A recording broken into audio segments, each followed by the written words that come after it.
Isso é algo que o ser humano acha fascinante. Robôs. Mesmo sem vê-los, nós estamos cercados por eles. Nesse carro, por exemplo, mecanismos são ativados por sensores e computadores checam milhares de vezes por segundo o que está acontecendo. Isso permite que eu saiba, enquanto dirijo, como está o nível do óleo do motor ou que avenidas estão congestionadas nessa área. Mas muito além disso, sem que eu faça nada, esse carro corrige a tração nas rodas se eu entrar numa curva rapidamente demais e me ajuda a não perder o controle se há gelo, água ou óleo no asfalto. Mas é diante de robôs humanoides que fica mais clara essa relação que hoje nós temos com as máquinas.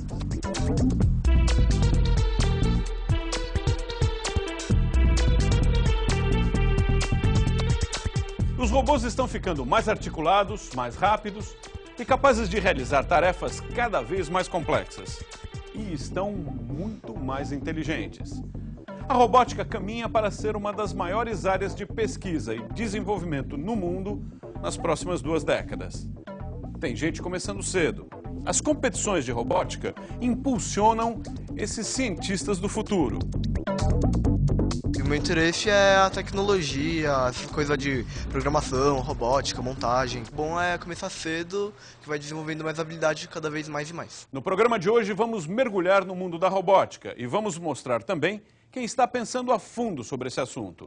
Os robôs um dia podem vir a ser uma ameaça para nós, seus criadores.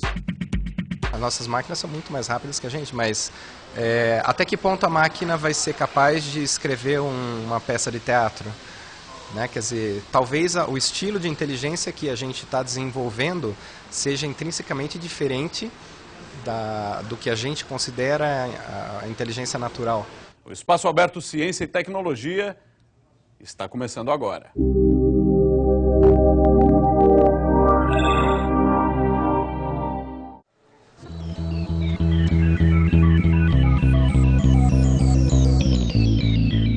É como brincar de ser cientista ou de fazer o futuro.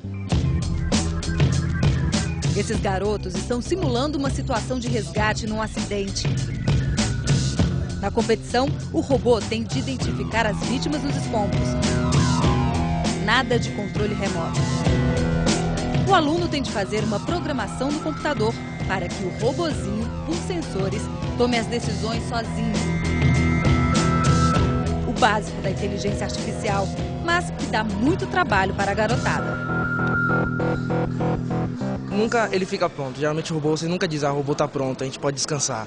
Sempre tem uma coisa a mais para fazer, alguma ideia, algo a mais a acrescentar. Sempre tem um defeitozinho. O robô nunca é perfeito. Mas inteligente ele é. É menos que a gente, né? Eu costumo dizer que o computador não é uma máquina inteligente. A gente que torna ela mais fácil de manusear.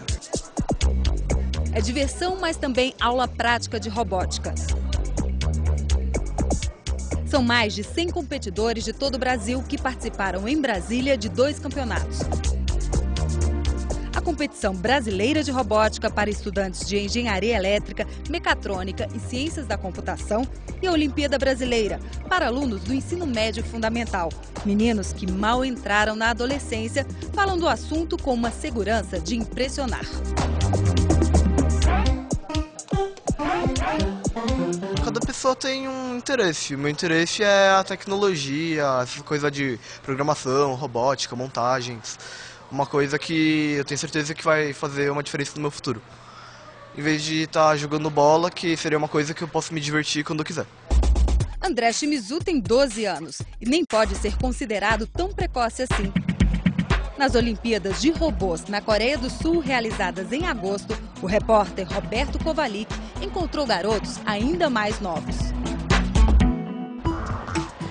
Desta competição também podem sair os cientistas que vão construir os robôs do futuro. Já tem crianças de 6 anos de idade, dezenas delas, montando seus robozinhos e botando as máquinas para brigar. São parecidas com aranhas e o objetivo é empurrar os adversários para fora do ringue. Já no futebol, os planos são ambiciosos. Criar um time capaz de encarar o campeão mundial de clubes dos humanos. o jogo do século. E se depender dos construtores de robôs, já tem data para acontecer. Será em 2050. Entre os robôs, são 2 contra 2. É preciso ter canela de aço porque o juiz não marca nada. Até chutar goleiro e bola juntos para dentro das redes pode. O gol valeu. Pênalti aqui, não tem goleiro. O robô vai chutar e manda para fora, com o gol vazio. Este vermelhinho também bobeou e marcou contra. Mas ele se recuperou e foi o craque do campeonato. Marcou 5 gols.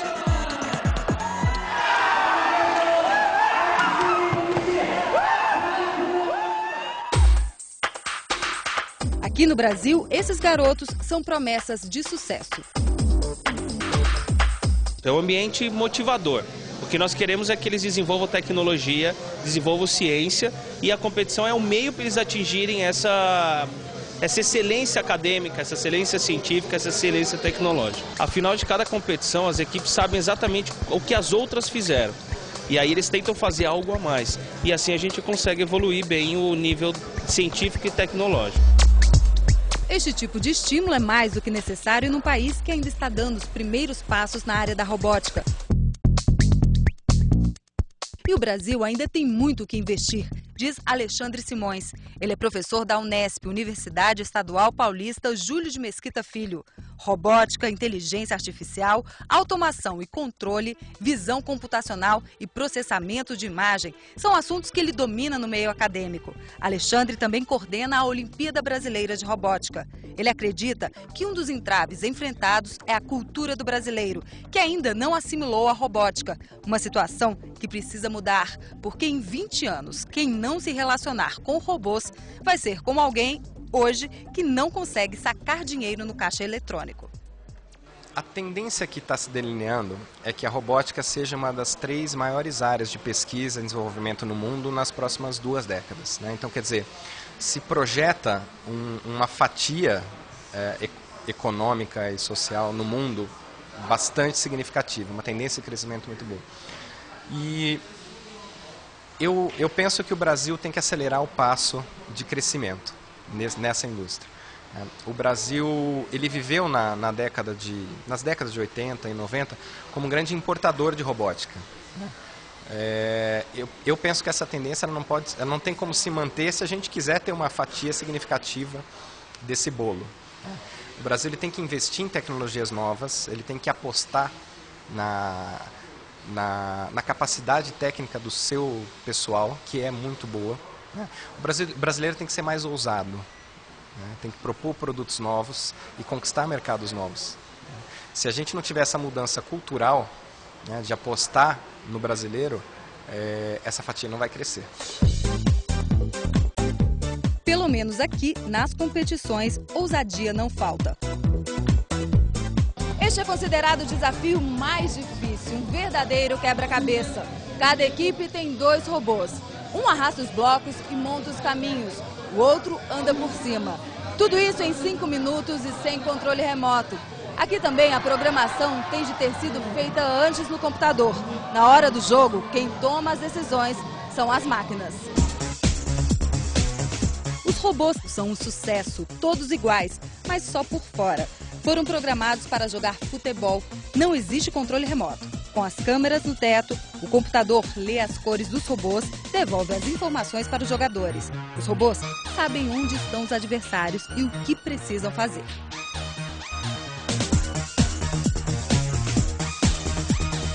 Tem equipe que até desenvolveu um sentido a mais, a visão. E ainda colocou a inteligência não apenas no computador, mas no próprio robô. Outra equipe conseguiu até fazer os robóticos craques driblarem.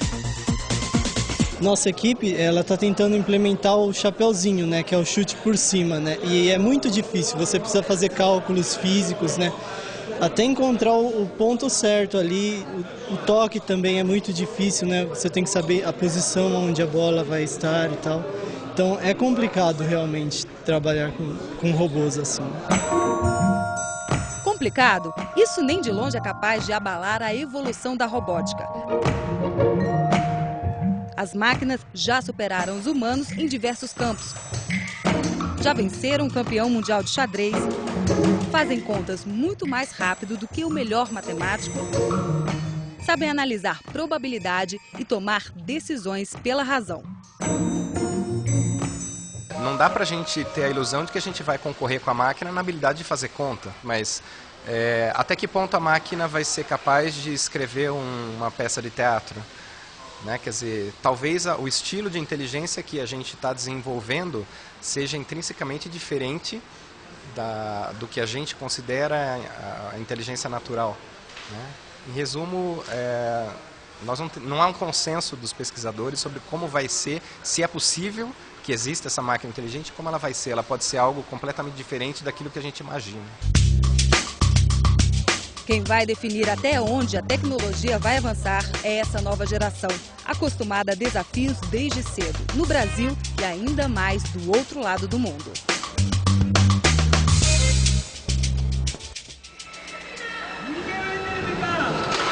É a luta pela supremacia cibernética, máquina contra máquina, em jogos que nem sempre têm regras.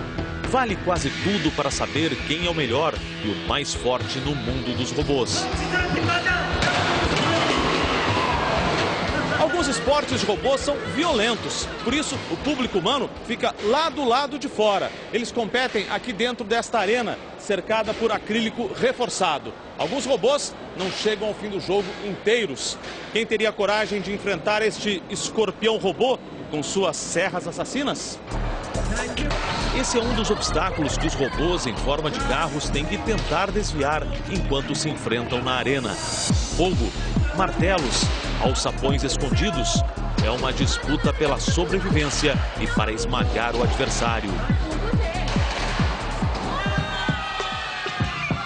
A luta de robôs humanoides é uma mistura de boxe e karatê. Vale qualquer golpe para derrubar o oponente. O campeão foi este gigante, que não deu chance ao adversário bem menor do que ele, mas foi humilde na comemoração. Com certeza, aprendeu com o dono. Este é o 6º ano em que a Coreia do Sul organiza estes jogos, que podem ser chamados de a Olimpíada dos Robôs. Este ano são 1.100 participantes, o triplo de 2008, vindos de 10 países e competindo em 10 modalidades. É uma chance de testar os avanços da robótica, apresentar máquinas cada vez mais parecidas com a gente e também com outros animais.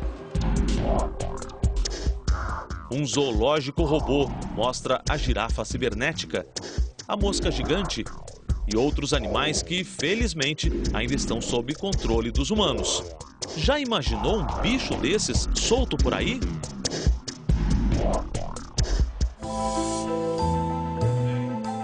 O professor Kenneth de Jong nos recebeu no Departamento de Engenharia Avançada da Universidade George Mason, no estado da Virgínia.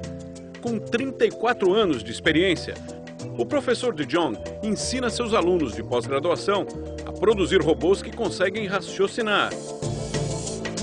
Mas ele acredita que a inteligência artificial não vai ficar autônoma, nem se tornar um perigo para o ser humano. Kenneth de Jong confia na complexidade dos sistemas de robótica para argumentar que a tecnologia tem uma limitação. Sozinha, não é capaz de buscar soluções. Apenas o ser humano consegue iniciar esse processo. At the same time that you have a robot that mimics a human being, you have other robots with capabilities that can be much more concerning or causing concern. Like you have drones that could kill. Yep. And they could kill sometimes, or at least at the stage we are, without even having to have that command to do so. You have robots that can literally look for outlets, power themselves. There is the fear that the artificial intelligence could expand itself to the point where you could not control it anymore. How do you see that? Are you worried? I mean, one could worry about that in an abstract sense, but if you're involved in the field of artificial intelligence and robotics, you realize how long a trajectory there is to achieve that kind of, that level of behavior and concern. And so it's very much like it's much more of an evolutionary process, so that every year we see small incremental changes and improvements in things, and that gives us the time to think about then how we make these things safe. In the same way that the automobile has come a long way in 80 years, and the speeds and the things that we do with automobiles today, which obviously can kill people as well, are things that we've been able to control as part of the incremental design process. So you brought up drones. We have drones flying over Afghanistan and Iraq and so forth right now, the military. I believe it's the case, that it's still the case, that it takes 8 or 10 people on the ground to control the drones. So there's no sense right now that there's any belief that we can or should trust a drone to make decisions of the type you just described on their own. Mas isso não deixa de preocupar os cientistas. Numa conferência em julho, na Califórnia, esse foi exatamente o tema. Até que ponto a inteligência artificial pode começar a tomar decisões sozinha. Da Virgínia, o professor De Jong acompanhou as discussões. We need to continue to think about these concerns. But when we think about, when we sit down here and we find out how difficult it is even to program a robot just to maintain its own balance, then from a very practical point of view, we see those issues as arising potentially, but they're still far off. So the idea is to do consciousness raising now, to think about them as we move in that direction. Muito antes de preocupar os cientistas, a ficção científica levantava essas questões. Na década de 40, o escritor russo naturalizado americano Isaac Asimov estabeleceu as 3 leis da robótica. You are in danger. Primeira, um robô não pode ferir um ser humano ou, por omissão, permitir que um ser humano sofra algum mal. Segunda, um robô deve obedecer às ordens que lhe sejam dadas por seres humanos, exceto nos casos em que essas ordens contrariem a primeira lei. Attention NS5s. E terceira, um robô deve proteger a sua própria existência, desde que essa proteção não entre em conflito com a primeira e a segunda leis. Stay back! Calm down, detective. The only thing dangerous in this room is you. Deactivate. Os contos futuristas de Asimov inspiraram a superprodução de Hollywood Eu, Robô. As leis resolviam o desafio de tornar possível a existência de robôs inteligentes, mas abriram caminho para questões ainda mais complexas. When does a perceptual schematic become consciousness?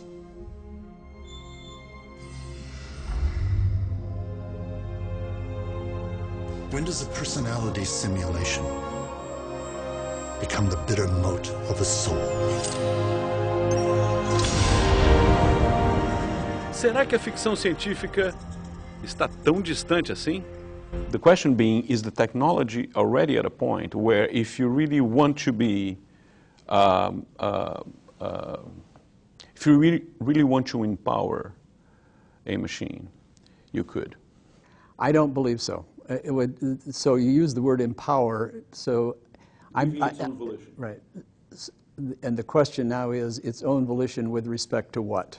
So for example, if I say, suppose I would like this robot to be empowered so that when it feels like it, it can go and get a can of Coke. Very, very difficult thing to do. Very, very difficult, even though it sounds like a very trivial sort of thing. But very possible. Difficult. It's possible, okay. But difficult, okay. But very, very difficult. So even simple little tasks like that where you have to have enough knowledge about the world, you have a very limited camera, a little small digital camera that's giving you a 2-dimensional image of the world rather than our 2 eyes and so on, and you're having to differentiate a Coke can from all of the other clutter in a room. That's already a very challenging task even today. But you said something interesting. that the robot, at its own decision, could go and do that. Could. Mm-hmm. A machine then, at its own volition, could go and go through a wall. Yep. Or shoot a bullet. So difficult, but feasible. Difficult, but feasible, that's right. What's holding anybody to do that? With all technology, whether it's a gun or a car or a television set or whatever, there are always things that one can do with those artifacts which are bad. And the same thing is true with respect to robots, whether they be drones or very simple things. And so I don't see that we can somehow guarantee that people won't do bad things. The question is, will we have the safeguards in place to minimize the likelihood or the chances of people being able to do that? Much like our, we're worried about nuclear reactors and nuclear bombs right now. Okay? Nuclear reactors play a very important role in terms of generating energy, but they can also be used for bad purposes as well. You don't seem worried about the future or what comes next. Maybe because I'm kind of a practical engineer. That is, when we're here in the lab and we're teaching students and so on and so forth, they are continually surprised, and I'm continually surprised as how difficult it is to get a robot to do very simple and trivial things. Now, that doesn't mean that, in fact, we can stop worrying about these things. It just means that it's going to take time to move up the ladder, so to speak, of competence and so on. And that will give us the time to sort of simultaneously think about the safeguards that we need to have in place as these things become more productive. O Espaço Aberto Ciência e Tecnologia se despede aqui. No nosso blog, você já sabe, tem muito mais sobre esse assunto. Para encerrar, um pouquinho mais do futebol de robôs. E vamos para o compacto dos melhores momentos da grande final. Uma disputa de atletas cibernéticos. É máquina contra máquina na Olimpíada de Robôs da Coreia do Sul.